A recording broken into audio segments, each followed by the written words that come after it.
Remember the 5th of November. You're watching a bit of an animal here on the Global Gainlines YouTube channel. We've got the full team this week. Explosive episode waiting for you. Let's start the show.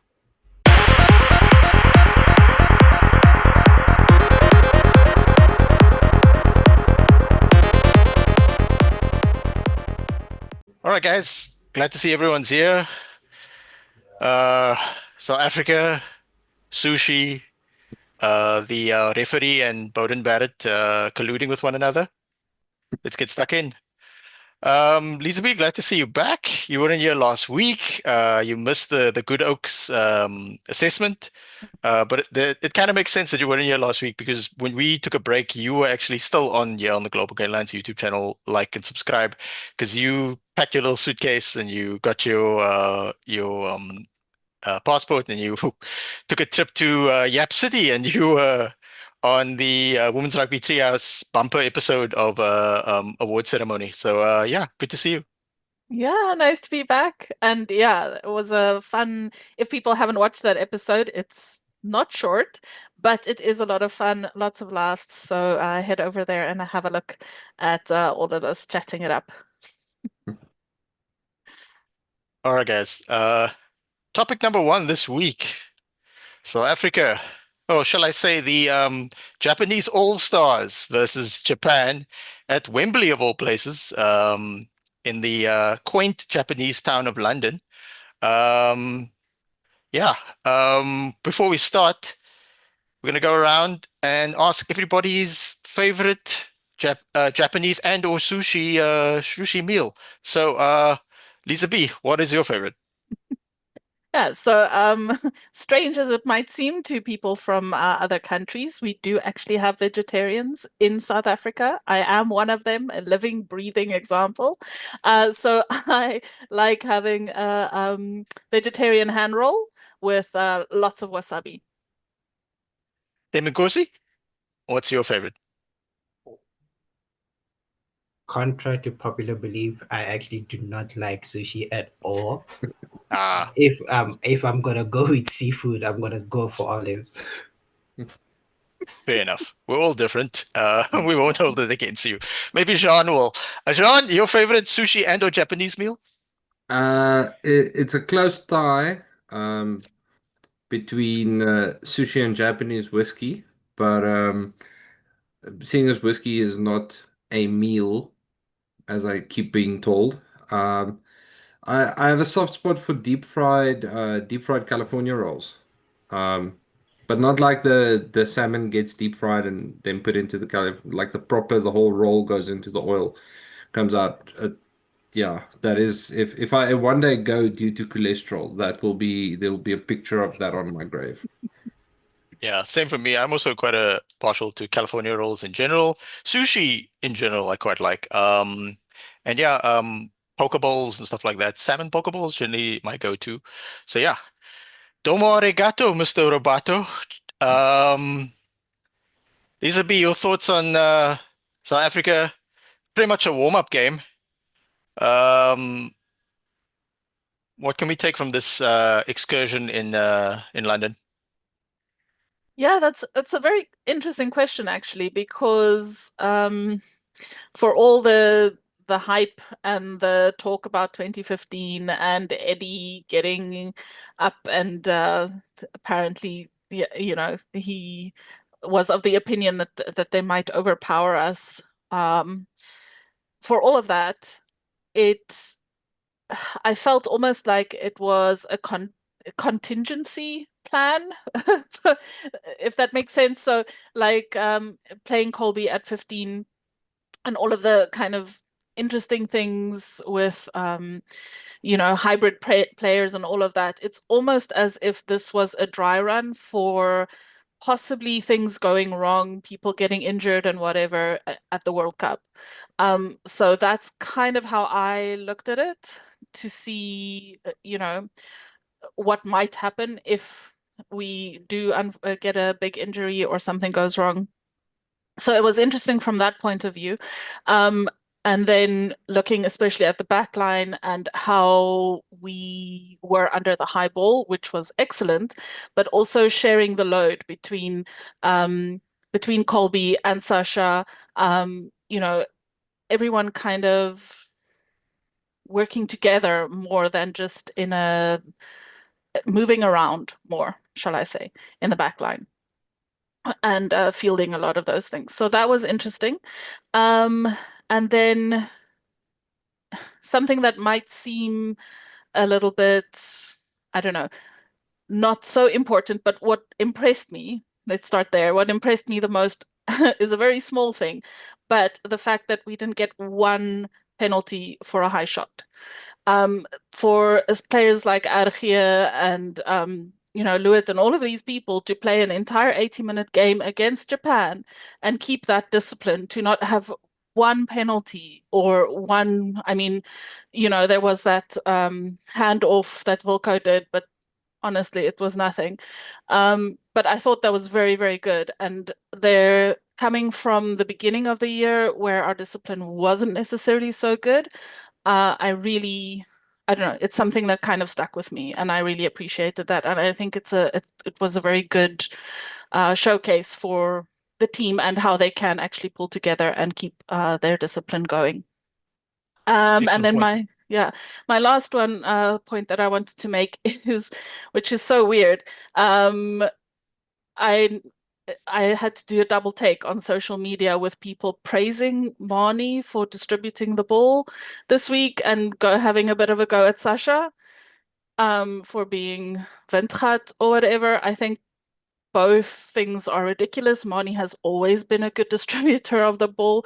I know, there was a whole onslaught of people not appreciating him for the player that he is, in my opinion.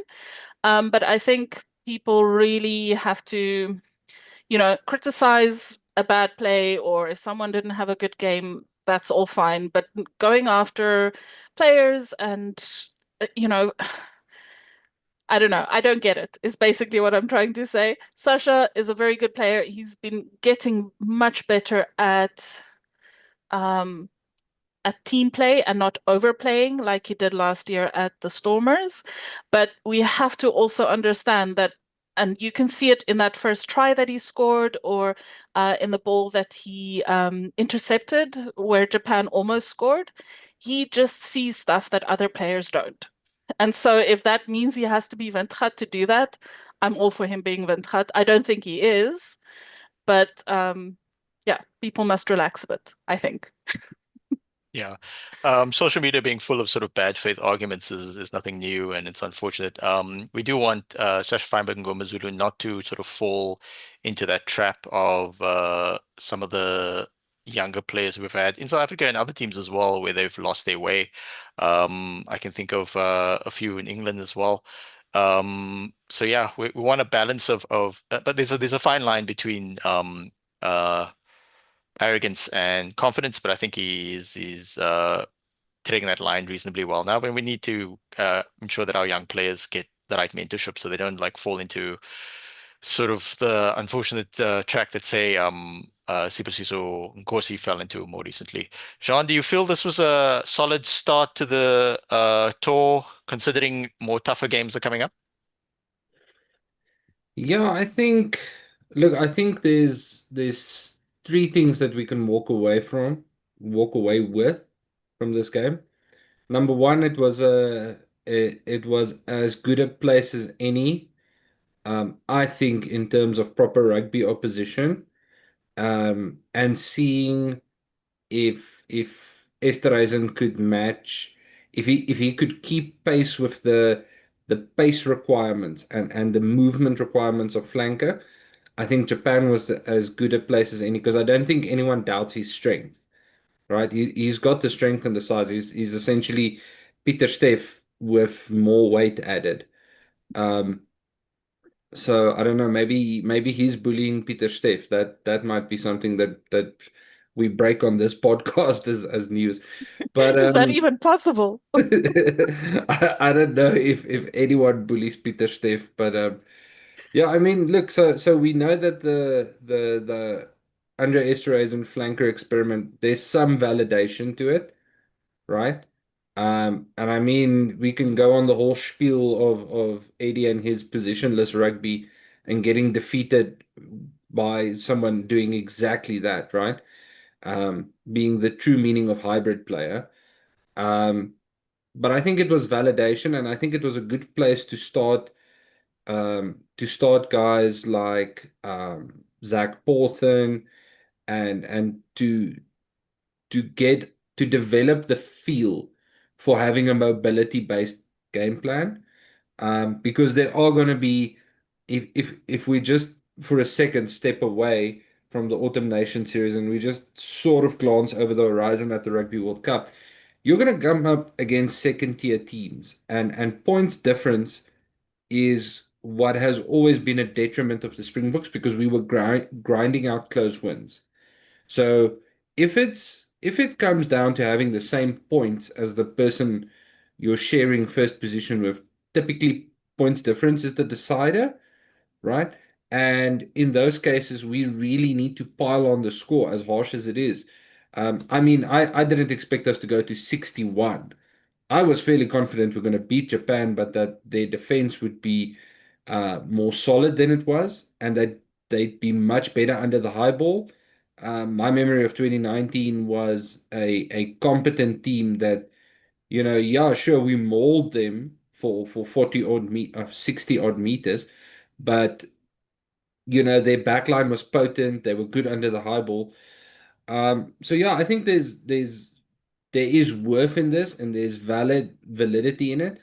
And I'll refer to a metaphor that someone taught me in running is the longer or the shorter the race is, right? The faster the slower you need to start. Meaning, if you're running a marathon, you get to start fast because you've got 42 kilometers. There's chance to catch your breath. But we're playing a 4 match series. So for us, having a slow start, getting the guys to just be connected is excellent. Like it's excellent.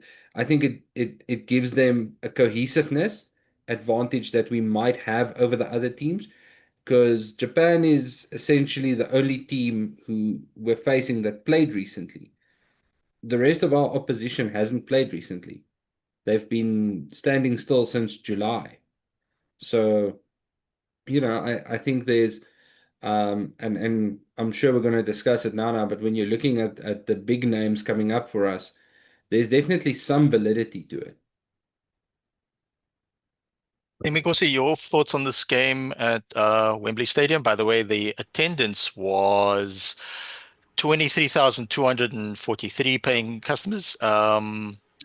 It's a 90,000 seater stadium. However, uh, there were multiple other games in London at the same time, England versus Australia, notably, and as well as the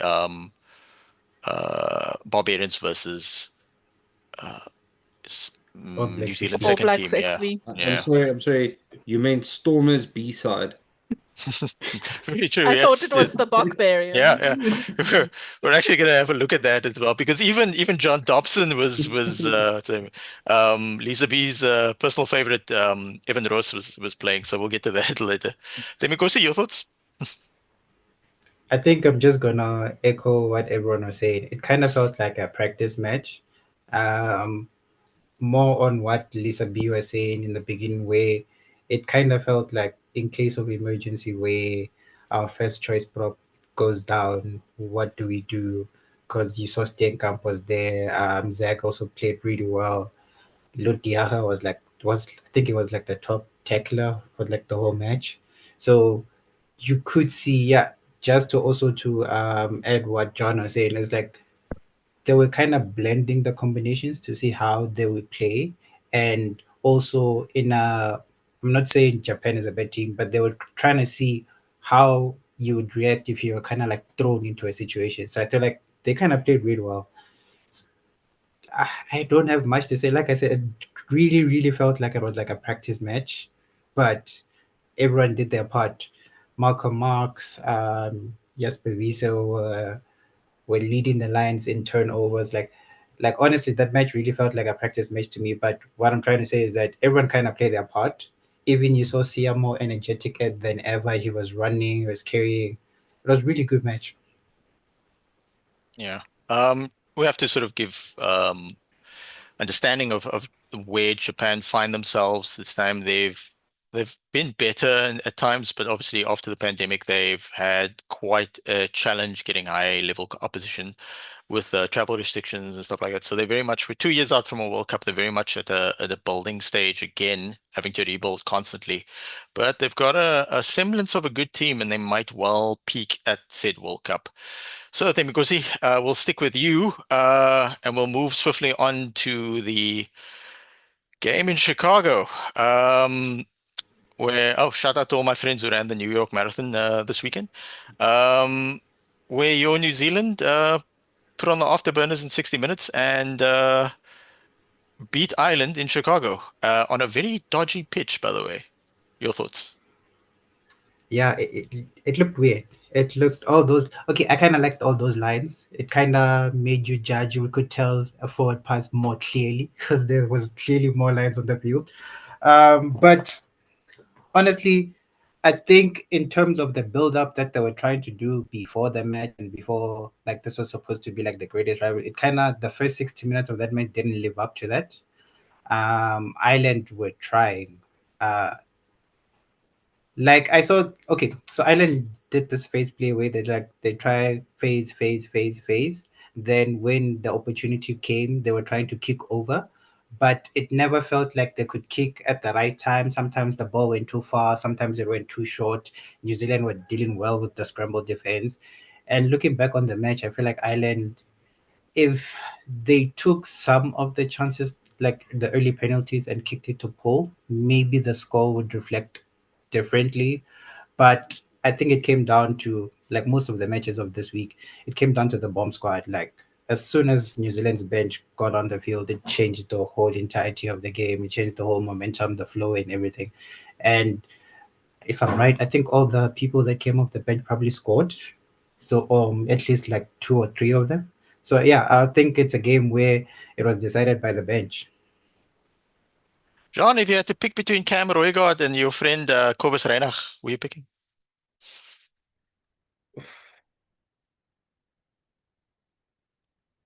Now I'll have to go with Kobus hier kom spoed Reinagh.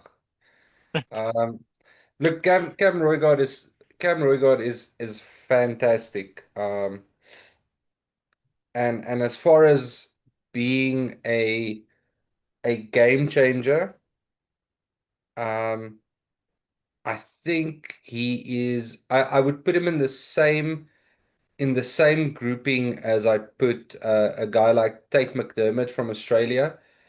They are not necessarily the best nine you're going to find out there, but if they step onto the field, the team dynamic changes around them. They change the game, sort of like a early years Faf de Klerk when he was constantly going at 1,000,000 miles an hour, right? It's that same effect. But yeah, oof, tough contest, eh? But I like Reinach. I like that he's got some old school nine in him. Not scared to like Faf. He's not scared of a big boy. Um, we'll sort it out at ground level anyway. But yeah, I think Tempe Nkosi is spot on, and he touched on something that actually I think is quickly becoming Ireland's Achilles is the fact that most of the rugby world has shifted around and realized that the bench isn't something to be shy of. The bench isn't your dumping ground for what you consider the second place players or the guys just there to cruise out the match. The bench are the guys that's supposed to bring impact and change and it's like if rugby is wrestling and chess at the same time, the bench is like having a partner you can tap in the second half who is an absolute menace at playing chess and just happens to be a great sumo wrestler at the same time. So I think that is quickly becoming. I mean, Ireland are in a very weird place. Their golden generation who won the Six Nations, who were considered to be the one of the two incumbents for the previous Rugby World Cup, are aging out really fast. And that raises questions about coaching. It raises questions about the unwillingness to change. But I do feel for them.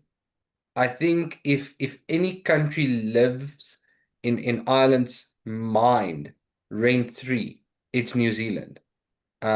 It's absolutely New Zealand. It's like they live there rent free, and they know they've climbed that Everest before, and they've beaten them, and now they can't get to that level again. Meanwhile, for New Zealand, being beaten by Ireland was a humiliation, and they sort of turned around and said never again. Right? They took it as their own personal rugby national tragedy to who these little Irish people with their dark beer happened to beat us at our game. This shall not happen ever again. And they went full Gandalf. So yeah, I think it's a weird match, and Ireland definitely weren't helped by that red card. I mean, it raises questions when referees with all the cameras in the world, and we spoke about the previous controversy in the URC, where the referees didn't have that. This is a test grade stadium. They've got everything they need. There's a TMO, everything, and they come to the conclusion that this is somehow deliberate when anybody with two Mark 1 eyeballs can see that, Barrett wasn't expecting the ball. Tyke Byrne wasn't even looking at Barrett, and when he looked back, he just happened to see him coming, and he sort of braced. So yeah, I don't know. I feel like Ireland needs to mentally adjust. Um, they need to adapt to the way the bench needs to be used, because it's definitely it. You're not going to compete in the top four if the bench doesn't have a purpose beyond being there in case of injury. The bench needs to have a purpose.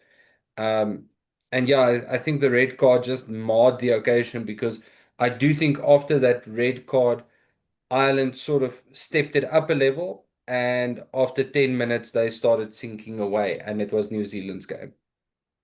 Yeah. Lisa B, from your perspective, having watched the game, did Bowden Barrett call Mark deep in his heart? Because he didn't do it with his mouth or his arm. Calling a mark is a state of mind. Don't you know this? Um, yeah, that was very, very funny. So yeah, it was such a weird game. I was really amped for it. And I have to be honest, I was disappointed. I think most people were. Um, Also, like I know we're not really ones to speak with DSTVs, sometimes doing weird camera angles, and especially the Japan game this weekend was terrible in terms of production, but also yo, the New Zealand Ireland one was just as bad. Like weird zooming in on things, and anyway, that's just me.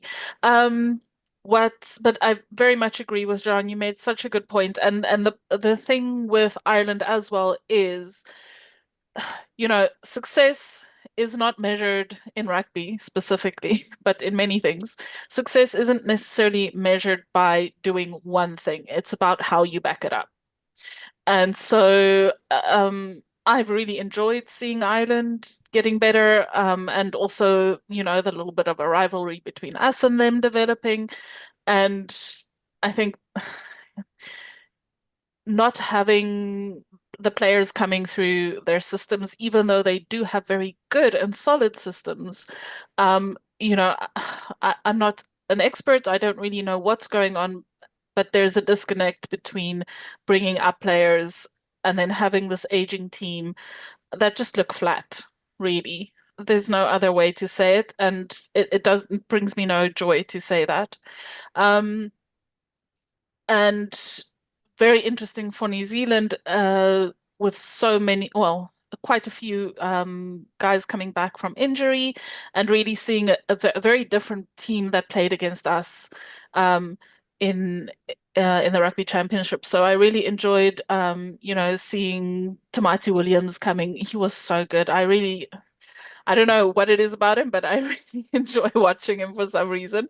Um, and Cortez Ratima, and well, the whole bench, like you said, they just brought this energy after it felt like New Zealand was kind of hitting a brick wall in a way.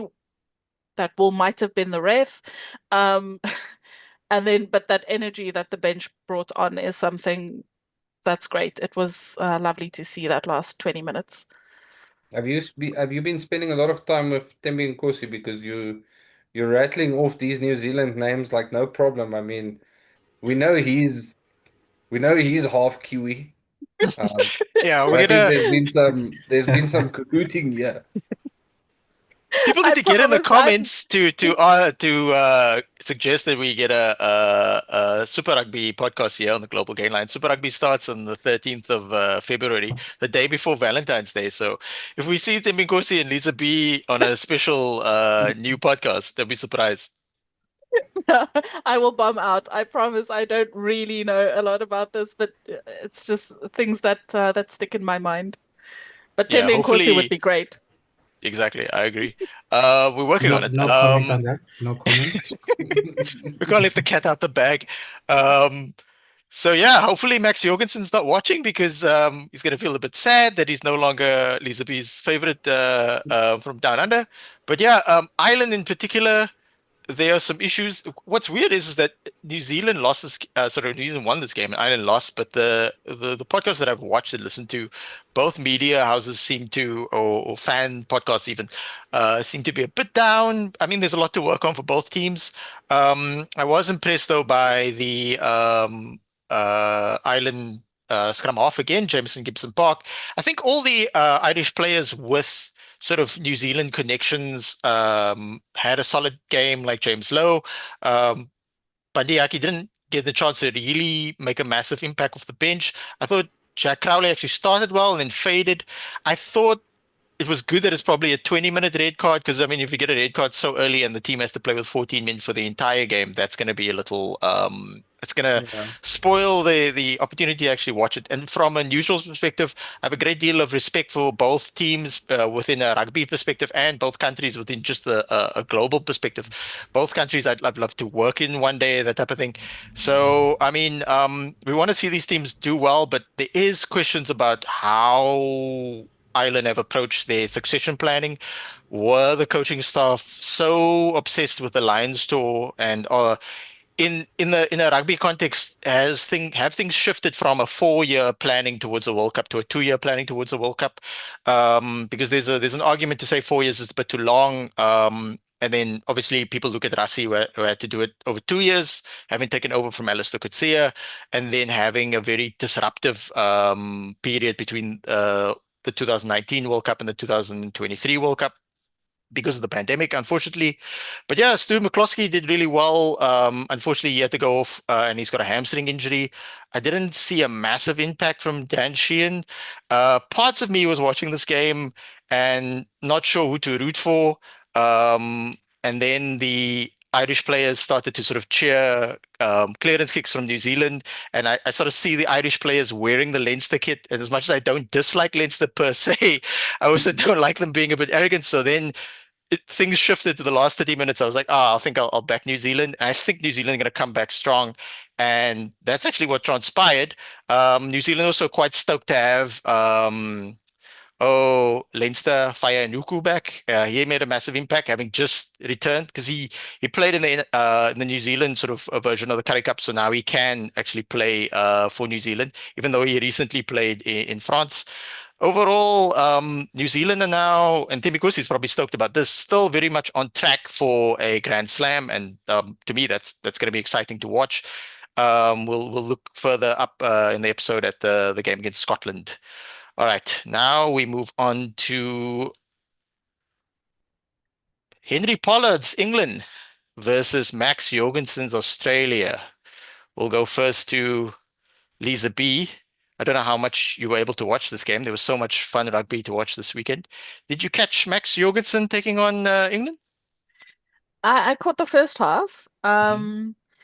And yeah, we couldn't obviously watch the Barbarians, so this was kind of the lead up to the Springbok game. So caught the first half, and I was so I don't know. You guys are obviously not very strong in your Southern Hemisphere. I don't know, kind of hype or support. I'm always, if it's South versus North, I'm always behind the Southern team.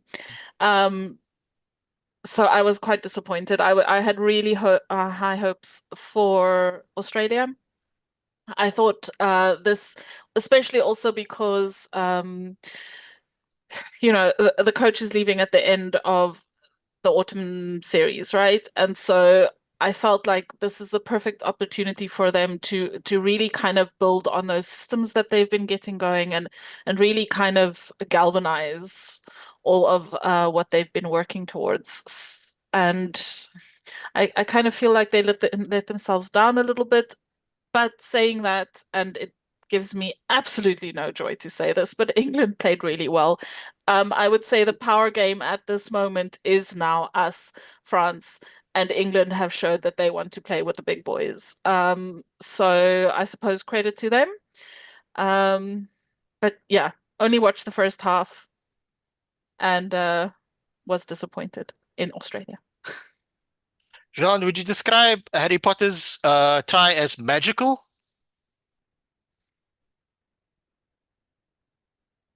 I'll refer to the cloak of invisibility.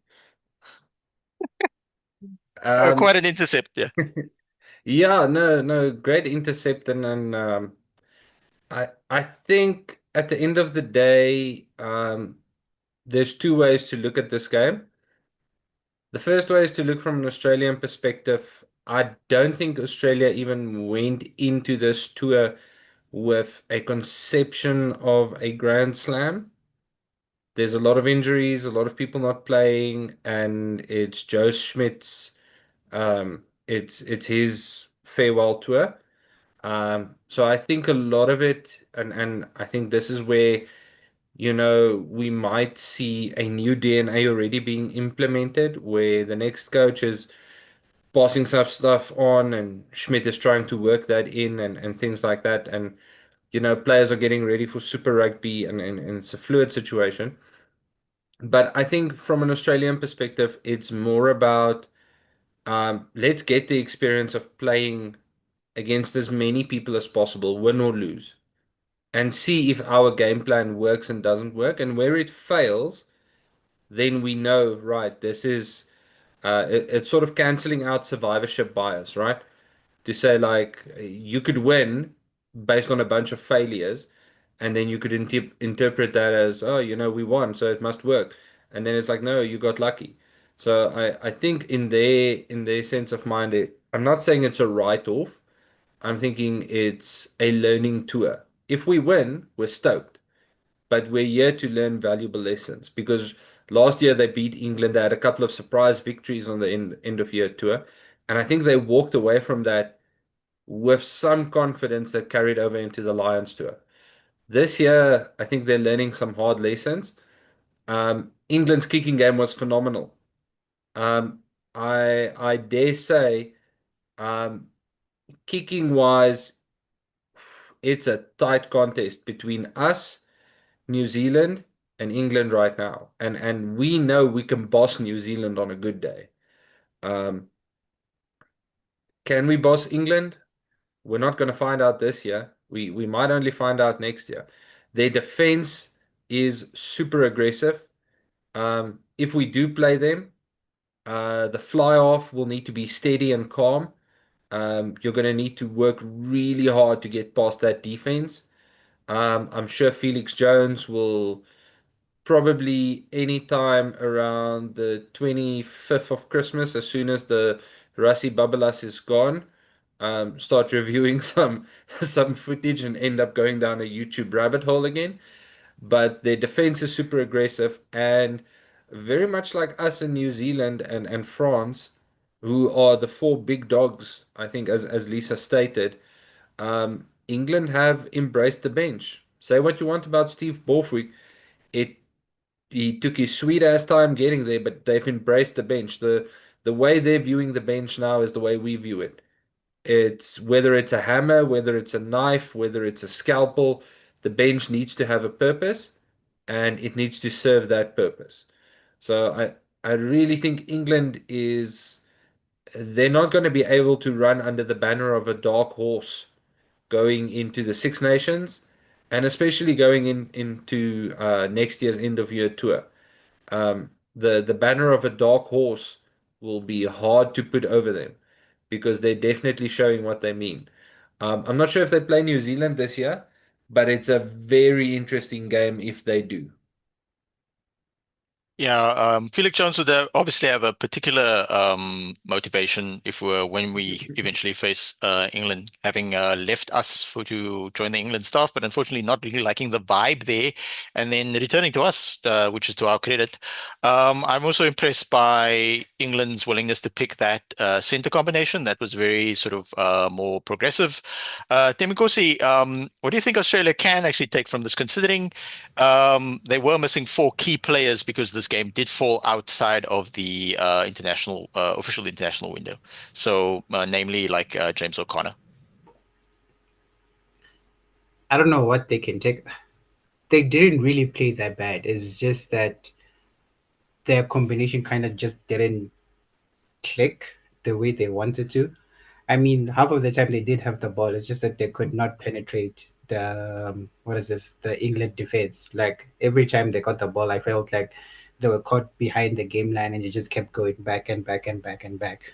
So I don't know if that is mostly on the fly house, where the nine also can't basically move around the defense of England, and Edmund, who yeah, who was it? Edmund, yeah, the 10, yeah. Edmund also did not seem like he could, like you were saying with with Potter, could not pull up something magical. I feel like that's what the difference between this game and the New Zealand game, where as New Zealand played on, they could pull off magical or individual plays that worked out, whereas Australia in this game could not do that. And I'm not sure if that is just a coaching thing or, like you guys saying, it's just Mid-Slat's tour. It's the end of the year. I don't know what's wrong with Australia, but they didn't seem like they're really up for this game. Well, they were. It's just didn't translate that into action. All right.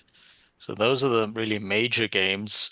Some of the lesser games this week were Scotland versus the USA, where predictably Scotland gave the USA a donut. Worth looking at this game, considering how many South African-born players were involved. Dylan Richardson, former Shark, Duan van der Merwe, Aka van der Merwe's younger brother. No Kyle Steyn. There's a Colorado though, so close enough. Um, Nathan Macbeth, somebody Temikosi should be familiar with, former Lion, and I'm sure there's some South Africans on the USA uh, team as well. As Jean alluded to, Mm. uh, the Stormers team in disguise with a few other guys mixed in there, like Asnati Abakane, Bongi Manambi from the Sharks, I believe. Good old Ollie Kebble, who recently returned to the Stormers. Yeah, the Barbarians went down to the New Zealand second team. What's notable for me, though, is the guys in the New Zealand second team that are on the fringes of the team. Unfortunately, since Razor took over, David Avilli's not quite been in form and or fit, so he's there and thereabouts. It's worth looking at sort of the guys who started lock for New Zealand because that's a bit of an issue for them in terms of depth and experience. We'll see how that pans out. Bryden Inor, he's been in the mix a little here and there. Temikosi, your second team, anything stand out to you? As you were kind of calling out people, I was about to say Ed. I think it was Kyle Preston. He came on as like the fly half from the bench, and also I think Josh Is Josh the 10? What's the 10's name? Josh Yeah, I think Jacob. he also Jacob. yeah. Mm. Jacob, I think he also played really well. I think he was also one of those players in the Finch where people are asking, are you gonna come through or what's going on? But to comment on the game, I think the Barbarians started really well. I think they started strongly, but as the game went, something went wrong where they just lost it and New Zealand just kind of took over. Yeah. Worth noting, Reno Smith, I hope he eventually gets capped by Italy. He was on the bench, came on in the 64th minute. Dan du Plessis inside center for the Stormers. Brad Weber, former New Zealand international as well. Batukane, soon to be Lion, current Shark. Should play a few more games for us again. Springbok, Cobus Visa, young guy, lock and or blindside flank. He was in the mix. Andre Hugo Venter, Rassie Rasmus's son-in-law, and good for Alifa Mark, veteran loose head prop for the Stormers. Werner Hoch, former Shark, uh, Ulster, currently in Ulster, and then Bernard Janssen van Rensburg, Ben 10 as he used to be called when he was the Sharks, because he used to play 10. So yeah, interesting mix. Evan Ross got a try, good for him. These guys, I'm glad they're in England, sort of staying fit because we might have to call on them during the tour. Now we look ahead to next week's this coming weekend's games, and the standout ones only. So Japan, Ireland, that should be Ireland. Demikosi, the big one. Okay, Scotland, New Zealand. How do you think that's going to pan out? Well, according to history, Scotland have never beaten New Zealand. So I think Razor would not want that in his book. He's already broken a lot of records that I think he doesn't want to his name. So I think you would also want to keep this one intact where Scotland have never beaten New Zealand. So my money is on New Zealand if I was a betting man, but I'm not. Jean, I think Scotland have the backline players, but not the forwards. So how do you think this game's going to pan out? I think Scotland has the attack, they don't have the defense. And to an extent in that sense, yes, they don't have the forwards. Scotland's biggest problem is they they I think without going into the demographics of the country and everything and having read what people say and spoken to some guys from Scotland, um rugby being what the second or third biggest sport there. Um, and don't get me wrong, Scottish people are as tough as they come. Um, Unfortunately, rugby is about size as well. You can be as tough as you want. Andre Esterhuizen weighs 120 and I'm sure runs the 100 meters in close to 12 seconds, 13 seconds. I'm not tackling that. Like I consider myself being able to hang on to things, but I'm not tackling that. So yeah, I think Murrayfield is historically the All Blacks' greatest fortress, and I think it will remain for another year. If there is, however, a Northern Hemisphere coaching ticket where the question mark is inflating really rapidly, I think it's behind Gregor Townsend, who has now been at the head of Scotland for going on 8 years, two World Cup cycles. Um, I cannot see Scotland suddenly developing into the type of powerhouse team that one breaks into the top three of the Six Nations in order to consider yourself a contender with the top of the Southern Hemisphere. Um, and two, I think forwards wise, we just robbed them of Buan Venter, who I'm sure they were so stoked to have. And we just sort of went, "Ooh, no, thank you." So yeah, I think when it comes to that, Scotland cannot match their forwards, and you need forwards on defense. That flankers, your eighth man, and your two locks are arguably your most important tacklers. They're the guys able to drive backwards. They're the guys you need making double hits. Um, and yes, there's an argument for centers there as well. But those five individuals out of the forward pack are arguably the people who stop the opposing team's possession and two challenge that possession on the ground. And I just don't see Scotland competing there. I'll be happy to be wrong. Don't get me wrong. I'll be very happy to be wrong. But I agree with you there. I don't think Scotland's competing. Yeah, unfortunately, they just don't have the horses. However, I will be tuning into this game. It kicks off at 5 at South African time because I know Scotland will put up a fight, and it could be an interesting game. You never know. Immediately after that, we've got the appetizer to the South African game. It's England versus Fiji, and some might not think that this is going to be a competitive game, but Fiji have really rebuilt their team over the last few years, and many of their really, really good players are playing at a very high level now, both in Super Rugby and in the French top division. And they have access to all of those players. So, Lisa B, England versus Fiji, who would you got? Wow. Yeah, let's not forget Fiji beating England just before the Rugby World Cup, right? So I think they are. I love watching Fiji. I think everyone does. So, but it is unfortunately one of those things of asking, okay, what Fijian team is going to show up, or how is their discipline going to be? Because the one thing that we did see, I think, in against Australia this past week is that as physical as they're being, despite was it our England's hero Pollock got the yellow card, but their discipline was quite good from England's side. So Fiji, it really depends, if they're going to be able to keep it together. I don't see them fronting up to the way that England played or England are playing at the moment, especially.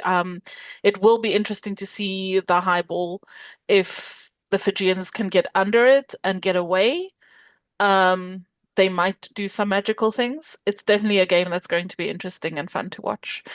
But shout out also to Namibia playing their first qualifying game at 5:30. So it's going to be a really full schedule this weekend. Oh, thanks for reminding us of that. Yeah. Pollock coming off the bench. Is he going to play 6 or 7? We don't know. 6, 7. But yeah, making quite a good impact. And they got the hair as well. Henry Pollock is like good for rugby in a sense, similar to Zulu, because their sort of popularity is going beyond rugby circles. Their Yeah. curating, as they call it, is getting massive. But time out. Like, I'm all for players having personality and all of that and talk around them. But Oh, there's no being a Max little Jorgensen, you say? ether, well, being a little ether isn't exactly personality, is it? Like, Oh, I don't know. what was doing that got under your skin? Um, I don't know. I think it's not okay. So maybe it's not him. Maybe it's the hype that's getting under my skin more than the actual person. Oh yeah. Yeah, I've seen some comments, but then I couldn't find exactly what people were talking about. He's quite the personality. I mean, he's got all the when he scores a try, he's got all the sort of celebrations afterwards, like the basketball thing and that type of thing. But I don't yeah, mind that. I'm yeah. like cool with that. But yeah, the other stuff, I'm not a fan. Like the hype and the ooh, what's he doing now? Kind of thing. Yeah, I'm to understand that he's also Mr. Steal Your Girl, so watch out for that. Then we go see Henry Pollock or the Fijians.